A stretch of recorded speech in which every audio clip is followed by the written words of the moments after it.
Jordan trying to shake off Starks. Oh, what a move. LeBron James with no regard for human life. 12 seconds. Bryant for the win. Iverson against Gill. The crowd on its feet. Allen for the win. Welcome to the Sneaker History Podcast.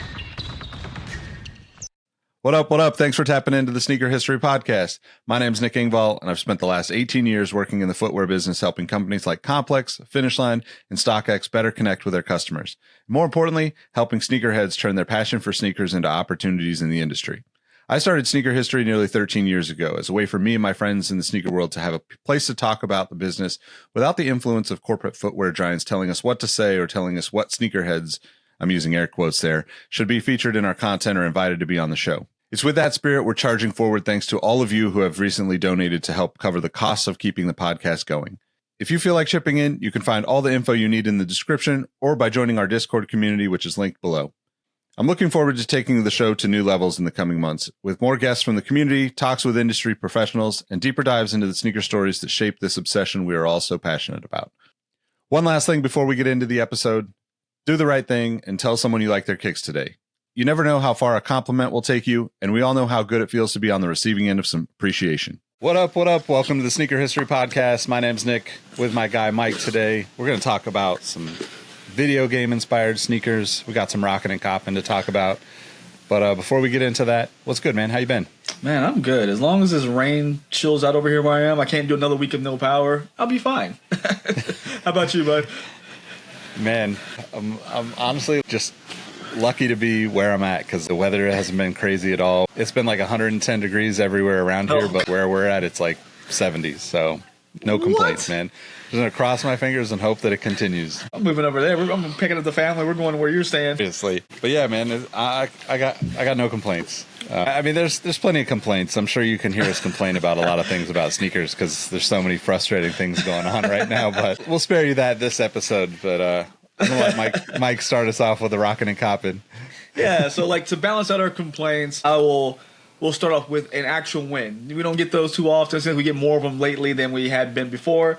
But my rocking was a Nike SB Dunk Low Pro. I got the pair of Trocadero Gardens. Still sitting on sneakers in most sizes. So if you want this pair, catch it for retail. This is such a nice shoe. And I thought it was suede this whole time, dude. It's not suede at all. It's just like this. No, look, it doesn't look like it has like that kind of that when you run your finger across. No, it's like this effect they put on it look like marble because like the stone they use at the Trocadero Gardens, like the ground and stuff. Oh, that's what it looks like. So I picked it up out the box. I was like, what is this? Yeah. So it's really cool though, man. I really enjoy this one. It was one I've been eyeing since I guess someone teased it earlier in the year, late last year. So I was happy to get it for retail. Coppin'. Not a ton of things out there. I think me and you probably in the same wavelength with this one. We just talked about it, but the Nike SB PS8, they just did a legitimate shock drop a couple days ago. Really want to try that one out. I was actually surprised it sold out because typically with skate models, even newer ones, they don't sell. But maybe that Olympic effect, maybe, since that's kind of what they geared it towards, could have done it. Yeah, man. I'll just say that's the stuff that I was looking at copping too. Like it just, there were so many good ones, and I forget who, to the Discord group, but I saw that they posted a bunch of the player exclusive ones for the athletes, which are super dope as well. Ooh, so I think when I first saw that, so I still do have a little bit of beef with that being like a Paris theme. Like it doesn't seem, but it doesn't really matter, I guess, at the end of the day. It's crazy that they did so many pairs, and like I like that idea because if you want the PS8 and that Safari and you don't get it, maybe you pick up a whatever other shoe because as an alternative, and it gives everybody a chance to get something that's tied to the Olympics in Paris. But I thought that was really cool. That'd be my cop.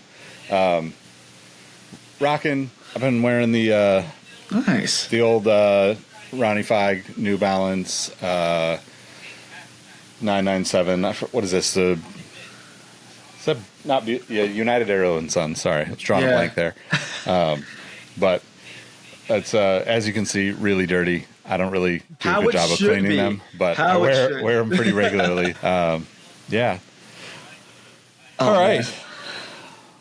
I gotta add something to my copy because when you said Ronnie Feig, it made me my brain switch. I completely forgot the freaking villains pack plus Spider-Man Marvel A6 that Kith has coming out. I think they're releasing this weekend at San Diego Comic-Con, which clearly I'm not there. So yeah, Yeah, that's definitely. I mean,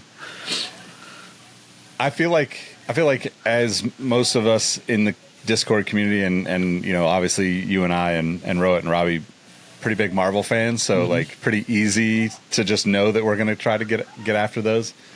But also it's super dope that Ronnie kind of is branching out of the, you know, the A6 Gel Light 3. I love that shoe, but it's super dope to see him doing other like packs with other releases. You know, like he's done a few things here and there where it's like one or two, but like that's a heavy hitter pack. My gosh, I need those. If someone can get those and want to sell them to me for retail, which I don't even know what retail is, I bet it's expensive because it comes with a comic book. I don't know if it's which grading they use, but one of them, yeah, it's going to be expensive. Yep. Well, let's talk about some video game sneakers, man. There's some of these are probably not expensive at this point, but some of them are actually absurdly expensive too. So we pulled up a list from Sneaker Freaker. I think that's the best place to start. But there's a lot that we're probably going to add to this list. So we'll run through. I'll let Mike start us off, and we'll run through that Sneaker Freaker list to start, and then we'll talk about some of our other thoughts because there's at least a handful that came to mind for me that I think are at least worthy of discussion. Yeah, and this all came to pass because if you guys have been paying attention, or maybe you've just seen it in passing, but Nike and Tekken are going to be releasing a joint or collaboration, Foamposite 1 to be exact. Super cool because it's like this most obscure detail of the game they use to make it make sense. And the main antagonist of the game, Kazuya Mishima, if you look at his profile back in one of the older games, and even if you beat the game with him on Tekken 8, has alludes to him being a sneaker collector. And one of the, like, my son was just playing and he beat it with them. He just opened up this huge closet, all these sneakers in it. It's like, so they made it make sense. That's it's awesome. like a really obscure thing you would never think about, but they made it happen, which is really cool. And that got us thinking that, you know what? There's been a lot of video game related sneakers, and I don't feel like people talk about them a ton. So that's what we got here today. Yeah, that's such a great tie-in, though. Like, props to whoever made that happen. That was really cool. And so first on the list that we saw at Sneaker Freaker, I didn't even know this shoe existed, and apparently it's in the game as well. But it's the Onitsuka Tiger Mexico 66 Street Fighter. Apparently in the game, which I didn't say which Street Fighter it was. I'm guessing probably 5, but it is only 5,000 pairs, Japan release only, and she actually wore it in the game. So, I mean, you talk about a tie-in, you can't get much better than that. I mean, yeah, it's pretty slick. It was like a product code too, right? So you had to get buy the shoes in person to unlock that in the game, which is super dope. I mean, I think that's the one thing that like we're going to see more and more of, right? We kind of saw it with some of the NFT stuff. We kind of saw it with, you know, dot swoosh and all that, where it's like this like trying to connect like what you're doing online versus the real world, which I think is going to be really interesting. And this whole world of video game sneakers kind of will lead that whole thing. But so number 9 for them is the Puma RS0 Air. This is basically, what is it? MTV, Hot Wheels, and Transformers, they said?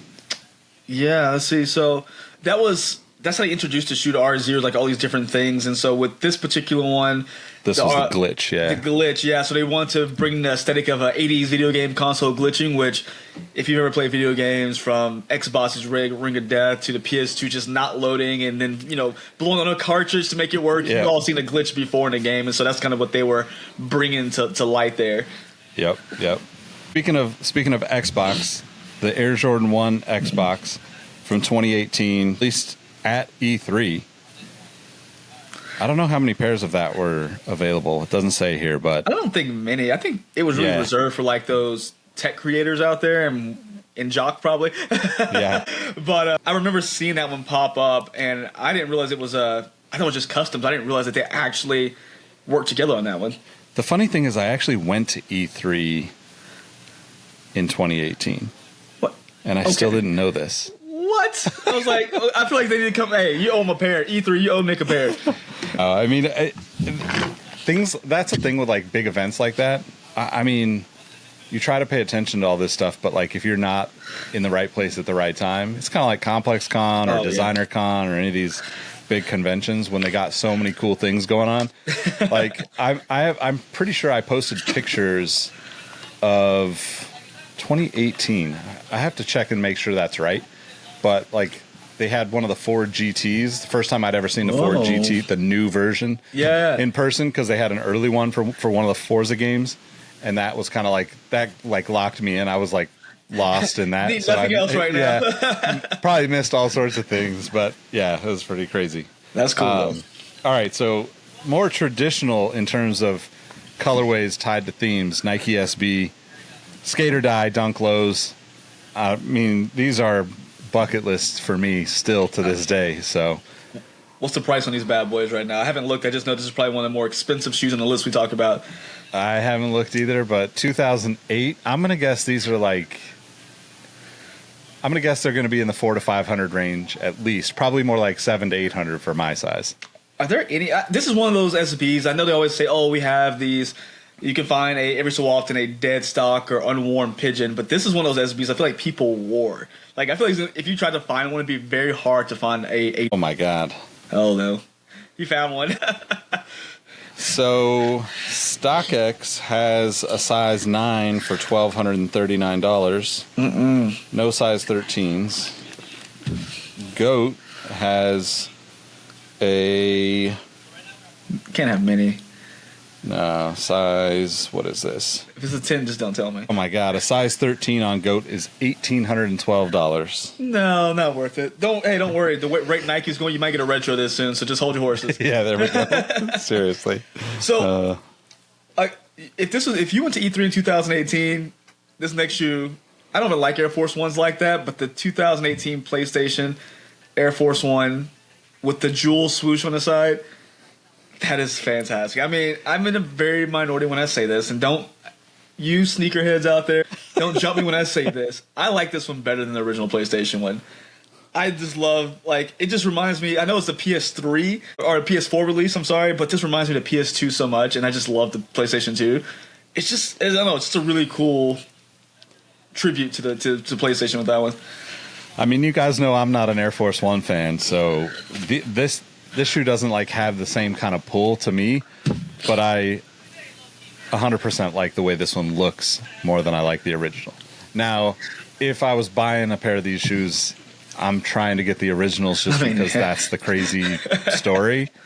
But yeah, I mean, you can't really go wrong with like this like black upper, blue jewel swoosh. Like, I like the full size jewel swoosh too. Yeah. But also, I'm sure there's plenty of Air Force One collectors, Fano and people like Fano are listening to this going, nobody likes the jewel swoosh, guys. Nobody likes this. Like, they only want the tiny jewel swoosh. Look, guys, don't kill us in the comments. But make sure you comment, but just don't kill us in those comments.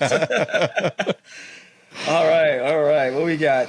Okay, I didn't know this one. So I didn't know that there was a 720 degree SB Dunk Low that was it part of okay, hold on. So it takes cues from Atari's classic 720 degrees, I'm sorry. But it mentions something. Okay, never mind. They just brought up Tony Hawk's Pro Skater. That's why I thought it connected some kind of way, but I didn't know there was a skateboard game on Atari. So that's news to me. Yeah, man. Yep. Way back in the day. I mean, this colorway is super dope, but I think, like, again, like that, to your point, right? This is like aged out for a lot of people that are probably listening to this. You know, you probably had like an older sibling or a cousin or something that had an Atari back then, but you know, video games weren't like normal back then. You know, yeah. Like my uncle, when I was like, I don't know, 5 or 6 years old, got the Intellivision or something like that, and that was like, I think I heard of that one. Basic stuff, right? It was like Pong and Frogger and all these early games. So like 720 was like you had the money to get the Atari system to get that. And I didn't have any friends that had that kind of money at that time, so I never got to How play much that. was an Atari system? That's a good question. Let's look it up real quick. Because I feel like game systems have always been wildly expensive. At least for the for each era they come out, they're just stupid expensive. The 1977 Atari VCS was $200, Wildly expensive for that time. equivalent to about $1,000 in 2023. Dang, it's more than the PS5 and Xbox. You got to buy And the the Atari 800 in 1981 was $1,050. That's equivalent to $3,500 in 2023. Wait. It was $1,000. Yeah. I mean, you were basically buying a computer to play video games. Like that's what it was back then, right? Like people didn't, like I didn't have a computer even in our house until like my dad has worked in that space for his whole career, and we didn't get a computer in the house until I was like high school, so like like early to mid 90s. Yeah. Yeah, that's pretty crazy. It blows my mind. I started investing in old video game systems. Seriously. All right, so let's see. So after that, we got another PlayStation collaboration with a now disjunct shoe. I don't know if that's the word I want to use, but the PG2 PlayStation. I remember these. They were actually pretty nice. I remember when they first came out. I feel like this was another one people really got hyped about with the PlayStation tie, because that was the first PlayStation. That came out before 2018. There's no date on this one, but oh no, they came out at the same time. So the 2019-2020 season. So they came out after the hype of the Air Force One we just talked about.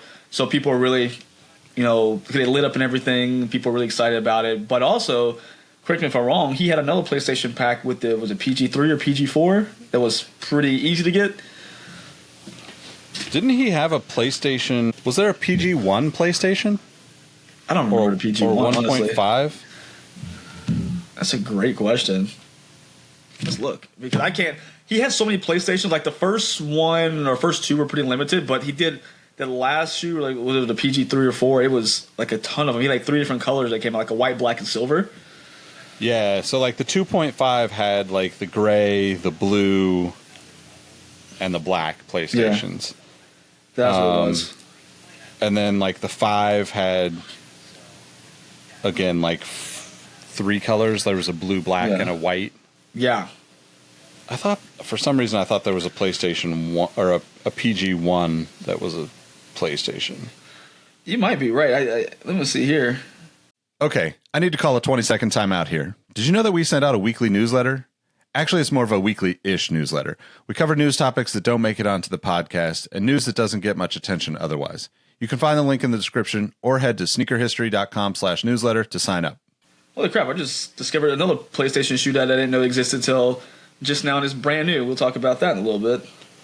I mean, I would say like the PG 2.5, even though like I think they killed. Okay, it was a 2.5 and a 2. It was a 2.5 and a 2. Yeah, like the black 2 was like the first one, right? Yeah, that was 2018. So that came out. That's the one I was thinking about. Okay, and someone really thinks they're gonna get $500 for this. They're out of their mind. But like, aside from like, I would say this is one of the better PlayStation shoes, right? Because it didn't have the light up tongue and stuff like. That's what I remember. The tongue lit up, but it's really cool because that blue or whatever, that same PlayStation blue. Yeah.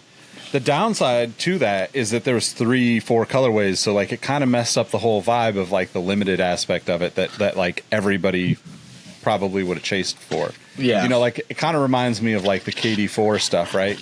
You have all those like fancy colorways, the Weathermans, the Nerfs, all that, that they took off because they were all like individual stories to one colorway. I think like having 3 of them or 4 of them or whatever it was kind of kills some of the excitement for it. But I would say that like that's one of the better PlayStation shoes. No, I agree. And no, really, they were, like I said, really cool for the time, and I like the whole light up factor. Just it kind of gave it that it wasn't too much. Some things you had the lights is just too much, but it was simple, kept it on the tongue, and it wasn't in the way if you did want to play basketball in them. Let's see. And number 3 I'm skipping because it's a custom. I don't know how that made the list. But number 2 is definitely one, our SB heads out there. Both the Pac-Man and Mrs. Pac-Man. Miss Pac-Man was a dunk low, right? Yeah. Okay. And Pac-Man was a dunk high. I don't dislike them by any means. I think they're really cool. I just never was one I was like, ooh, that's like on my grail list. But they're super cool. I think both of them are really like the colors represent the characters well. I mean, I know it's kind of one of those unofficial, representations. But I think they're pretty dope. And I know there's a lot of people who have those or want those. Yeah, I 100% agree. I mean, these weren't really high up for me, but like I think the colorways are super dope. They think of like they did this, maybe in like 2014 or something as like a 2-pack. You probably just seen people going crazy for them. But I feel like they were a little bit under the radar just because that era SBs weren't like the top of everybody's wish list. Yeah. Like, 2008, 2009, like that was like when Jordan kind of came back with like the countdown packs and everybody's really after very specific things. That's when like, the early days of like Ronnie's salmon toes and all that stuff too. So like, I think people were looking elsewhere at that time. But I mean, obviously like this shoe sold pretty well. Like it wasn't a shoe that like ended up on discount. Either one of them, as far as I can remember. Yeah. But, yeah. Definitely one people I think will be scavenging for now. Just if you can find them for a decent price. But of course, number 1 on this list is a shoe that me and Nick have, told you guys we didn't like that much. The PlayStation Air Force 1 was at 2006. Let's just make that up. Yeah, 2006. 2006. Okay. And the first thing I remember about this shoe is the picture of Kobe holding it up. That's literally the first thing I remember about when I think about this shoe. Him holding it, and I don't know if it's like his dress or his like locker room or whatever it was, but him having it. Cool shoe. I mean, it's just. I think the only reason I don't like it so much is the big PlayStation logo they put like squared in there. It's just not flush to me. It's not a clean look. But again, I know. Don't do it. Don't hurt me. All right. I mean, so the way that I look at this one is like. For 2006, for the era that was happening then in sneakers, this is an incredible shoe. Like, for sure, it was like game changing. Everybody talked about it. It was all over the forums. Like it was a big deal back then. I just think that as time has passed, like the nostalgia for the shoe, like because we've gotten so many good gaming shoes, PlayStation shoes, like like you've kind of taken away from that. Cool factor. And to be honest, like the average person's not going to pick up this shoe and actually wear it, right? You're probably only buying it for collecting purposes at this point, which I would like I said, if I came across a pair in my size and it was like and I had a bunch of money in the bank account, like it's probably a shoe I'm not going to pass up for sure. It's definitely not a shoe to me that like I think the legacy of it kind of got lost in the mix with all the like newfangled stuff that's come since then. For sure, most definitely. And as we're on the topic of PlayStation, as I was looking on GOAT for all these different PlayStation shoes, I didn't know that Puma recently had a collaboration with a suede or RSX. I think it's two RSX and 2 suedes, either black and blue or a kind of grayish black and blue. All look super clean. Apparently, they just released not that long ago, this year. Interesting. I don't think I saw those. I didn't either, but I just pulled them up. They're actually really clean, and they have like the Puma and PlayStation tag on it. It has like the Puma with all the different shapes of the buttons. They're really nice, actually, and I, again, didn't even know these existed. Yeah, I mean, that's the interesting thing, too. Like, I think, I should go through and actually pull all these together and put together a blog post on the site because, like thinking about the other ones, like I mentioned before we started, there's, there was obviously a couple of Street Fighter shoes. There was a couple of Street Fighter dunks, I should say. There's been tons of Converse Chuck Taylors over the years with different games. Puma's done a bunch of different like runners and I'm Mario. Yeah. I'm pretty sure at this point, like I know, is it Globe? I think did a Halo shoe back in the day. I think Jordan Brand did a League of Legends Jordan 1. Like, yeah, it was gold or something, a bronze color, wasn't it? Yeah, and then like my personal favorite like kind of gaming shoe, you know, going back to like the Trainer 1 from like 2009, Tecmo Bow Yeah. series where they did like a Trainer 3, they did the new Trainer 1 or the updated Trainer 1. There was a bunch of shoes that kind of came out with like Tecmo Bow themes, right? Like the pixelated characters, like the 8-bit character on the tongue and that kind of thing. And I think that, you know, like probably underrated at this point, you know, like, you know, like people don't really think about them because there's so many other ones out there. Well, I mean, in I guess probably the most relevant game right now, we're looking at college football came back, right? Do you remember all of the EA Sports, like Hirachi trainers? They had a PlayStation Hirachi trainer. It was the blue with the black strap on it. There's a lot of like they really did cool stuff out there. They did a EA Sports Tim Tebow Trainer 1.2, right? Yeah. Also, yeah, I'm pretty sure there's been like multiple EA Sports collabs with Nike that I'm not thinking about right now. But yeah, that Hirachi trainer was like. That was like a PlayStation, right? Or was that an EA Sports? So there was there was both, if I'm not mistaken. The EA Sports, if I gotta find a picture of it, but I think it was a white base, and it had like, was it like a blue strap, and it had like a gradient somewhere? Oh, you're right. Yeah. Okay, yeah. I'm just trying to remember the shoe. I remember seeing it like pretty. I feel like it wasn't super rare for the time. Like people who wanted it could get their hands on it. Because I saw people wearing them. Yeah. But it's something you don't see as much now, which is I think it'd be a cool shoe to have in a collection. And then what was I thinking of? Probably one of the most limited shoes out there PlayStation-wise. Don't even know how many actually exist. I think there are a lot of fakes out there, but it's the Travis Scott PlayStation Dunk Low. Oh, yeah, yeah. That was actually really cool. I actually like that shoe a lot. Again, I wouldn't buy it because there's so many fakes floating around out there, and I don't think there's many that actually truly exist. So, really cool shoe, though. I'm acting like I have the money to buy that. Let's back that up. Yeah, I mean, I just also looking at, like, I was thinking the EA Sports stuff, there was just so many of them because remember they did like there was an Air Max 90 and then there was the what is that, the Trainer Max 94. They did like a glow in the dark and 3M. It was a wild looking shoe. Then they have one of the free trainers as well, like the free trainer like 1.2. I can't remember, maybe that was the Tim Tebow one. Yeah. I remember that one. Also, go ahead. I was just gonna say, and then they did like a whole series of games for that trainer. It's either Trainer Hirachi or Trainer 1.2, where like there was Tebow version. There was like for basically every EA game got one because there was also like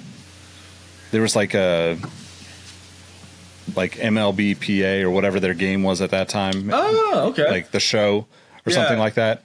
That also was like a brown, like basically like baseball glove leather kind of looking shoe. I remember that one. Yeah. I remember that one now. Oh, dang. I haven't seen that one in forever. I've just seen pictures of it. I've never seen that one in person. That was a really cool one. And they have a bunch of stuff. And you look at Adidas. We didn't mention Adidas, but recently they've been doing a lot of the Spider-Man PlayStation game stuff. So you had the Ultra Boost that came out for Spider-Man. Then you had the Miles Morales RD Runner for his end-of-game suit. Man, there's just a ton of cool video game stuff out there. There was a KD5. Christmas was the video game. It wasn't a particular game. It was remembering the screen of like all the pixels of the video game. Yeah, that was a good one actually. Yeah, it's a terrible shoe, but a great looking upper on it. Right.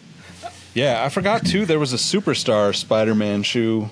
Yep. At some point, right? That was for the so after they came out with the first Spider-Man game for PS4, they came out with a kind of a 1.5 version, which is Miles' story, and that was they came out with the Superstar for that particular game.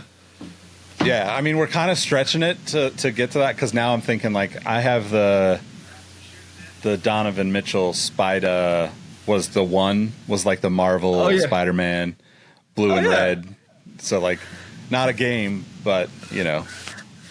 I mean, but you can look at other stuff, though. Like, we talked about how games and real life kind of collided. You look at whatever was at 2K20, 2K21, where if you whatever challenge you got that reverse chaos Kobe or black chaos Kobe 4 or 5. Yeah. I'm sorry. Yep.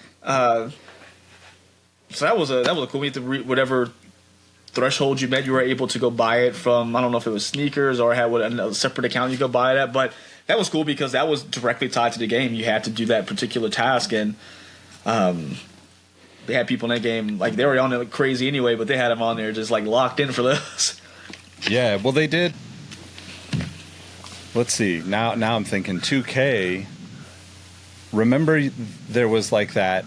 I think one of the earlier ones was the LeBron 11, which was like that cheetah print exclusive. Yes. And that kind of kicked off a ton of Nike basketball stuff, right? Because there was like I want to say there was KD. I think there might have even been a Kyrie. Wasn't there like I can't remember any other ones. A pink Kyrie. I can't remember, but I do remember that LeBron. No, people were losing their minds for that. Now they're just gonna throw them in their closet, probably. Yeah. Now I'm trying to think. Yeah. So 2K18 was a. Well, they've done this a lot then. I didn't realize how many times. Yeah, I mean, maybe. So I'm trying to think. Like, some of these might not have actually been, like official 2K shoes, but yeah, like the LeBron 11 is 2K14. So yeah. I remember that one was like the one that first like kind of made me start thinking about 2K in a different way. For sure. I mean, all those different microtransactions that you got you something real this time. Yeah, exactly. I mean, I don't know. None of those, nothing against them, but like, I feel like that's also an era where I wasn't like really a big fan of a lot of the crazy colorways that came out. But like from 2K, from 2014 to like 2020, 2018 maybe, I feel like I was just kind of like offish towards all the 2K collabs because I wasn't really looking for like the wild and crazy stuff. For sure. And I think like if you think about like what came out in that time too, you know, like if you're looking for a crazy collab, you know, like the Kyrie Krispy Kremes are super dope, but they're kind of low key, you know, like they're not like flashy in your face, but like they're subtle. And if somebody saw them, they'd be like, oh shit. Oh yeah. It's like, yeah. That was the Kyrie too, wasn't it? Yeah. Yeah. Okay. Yeah. No, I mean, it's just, there was cool stuff, and we kind of briefly touched on it, but one of my favorite collabs was Puma and Mario. So we looked at those, and the three favorite ones I had was, if you guys remember, J. Cole was with Puma for a while. Yeah. Dar's Dreamer, he had three different colors of Mario. The red Mario 64, the kind of aqua water print Mario Sunshine, and then the Mario, was it Mario Universe? What's it called? We just talked about this, and my brain just like, what was the name of the game? God dang it. Oh my gosh. But anyway, it was the third Mario Galaxy. There we go. It was close. Yeah. That one had a Galaxy print glow in the dark outsole, which was, I think, the harder one to find, if I'm not mistaken. Yeah. But super dope. I always thought the Dar's Dreamer was a cool shoe, a little heavy to hoop in, but it was really just a great design shoe. You can wear it casually. And it was the collaboration, again, wasn't too kiddie, because with Mario, can easily get that way. But it was just really cool. But it was kind of out there, like Nick's saying, with the other, like the 2K stuff. But it was just cool. I mean, if you like Mario, if you wanted that, you weren't expecting something that was going to be low key, to be fair. Yeah. Yep. All right. So I got two questions for you, Mike, and I'll throw this to the audience as well, and you can respond in the Discord and the podcast episodes channel. One, like obviously, what's your top pick? Like if you can have any of these shoes that we're talking about, connected to gaming in some way or another, what are you going with? Okay. Again, the one I'm going to go with, even though I'm not an Air Force One guy, is the 2018 PlayStation Air Force Ones. You know what? It's a stupid swoosh. I love that freaking big jewel swoosh with all the little PlayStation like logos and stuff kind of swimming in it. I think that shoe's amazing. That's fair. I like I said, I like that shoe a lot. I'm not a big Air Force One fan, but I do like that shoe. All right, so I got to go with the Nike Trainer 1, like the 2009 release. Yeah. And there was like the Tecmo Bow trainer that was actually like the only thing Tecmo about it was the insoles in the back of the tongue. But it was a beautiful shoe. It was like black with like black elephant print and silver Raiders colors. So, I mean, a lot of that's nostalgia for me because I played that game like tell my thumbs were bruised, you know. So, but second question, we've said all this, and it sounds like a lot of this has lost a lot of energy. Like it seems like the idea of a gaming collab, even though we started out talking about this in a sense that like connecting the real world to what you're doing on the games online is like a winning combination. Do you think there's still room, or is this kind of a dead trend, so to speak? One last thing. We also forgot to mention the New Balance basketball pack that came out earlier this year for All-Star, which is, I mean, very simply like a gamer tag pack, like great colorways, but like doesn't quite live up to the standard of all these other things. So what do you think? It's hard because they try to come back and reinvigorate that spirit a bit with like the FaZe Clan, those guys, like LeBron's. I don't know. It's hard because I feel like video games just don't have the same appeal in a sense of like, I still play for fun, but I feel a lot of people have they're trying to monetize it now, so it's lost this kind of wonder, is kind of just I don't want to say innocence, because if a guy knows some of the video games out there, we're not. But I don't know. It's just we would do it, you know, as kids, and even maybe now, just to kill some time, blow off some steam, and just, you know, forget the work day or whatever, forget the school day. But now it's just like everyone's on it trying to, you know, stream, and I feel like it's hard to bring that back if it's turned into more of a job than a hobby. Yeah. Well, I mean, I think that's a perfect kind of segue to one of the things I was going to bring up that I forgot to. But I saw a clip this week that basically said that T-Pain playing video games he said he makes between $50,000 and $60,000 an hour playing video games. Yeah.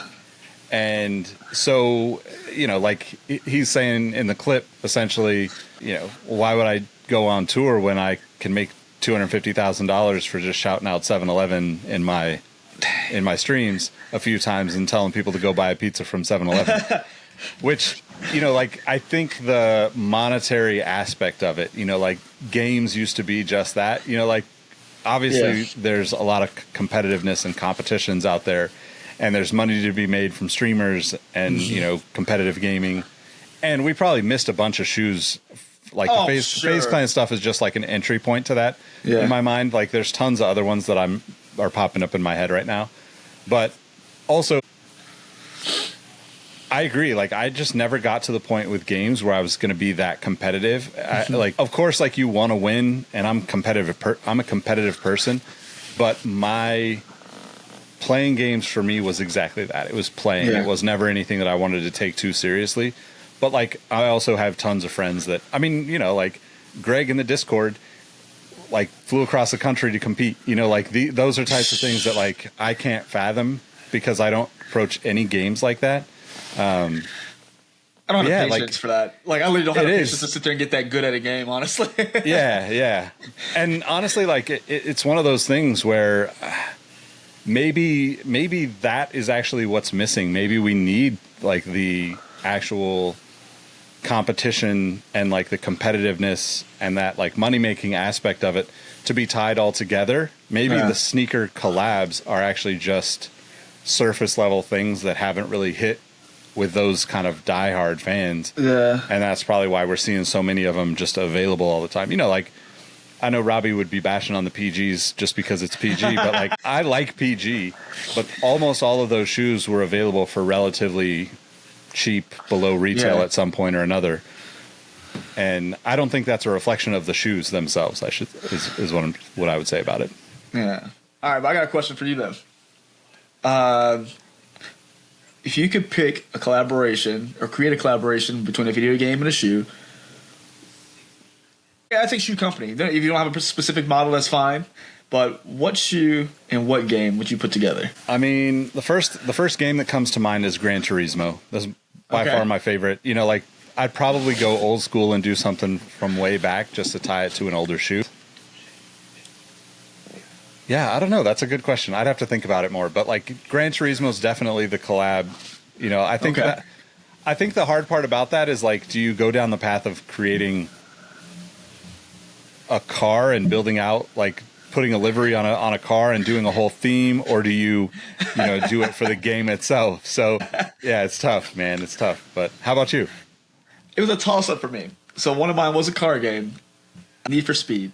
And I'm not even talking about like the new ones, but I'm talking about Need for Speed 1 from the PS1. Something me and my dad used to play all the time, all the way up to like, was it Need for Speed, not Most Wanted, but Underground. And I loved, like, those games were amazing. So that was my first thought. But there's this really obscure game we used to play when I was a kid. And I think we found it randomly. And I think if you have a closed copy of it, it's worth like hundreds, if not thousands of dollars, which irritates me that I don't have it. But it's called Bust a Groove. There's another game called Bust a Move. It's not the same game. It's called Bust a Groove. It was a game where it was dance off, basically. You go follow the controls. You have all these characters just like break dances and all this, and you're just trying to like.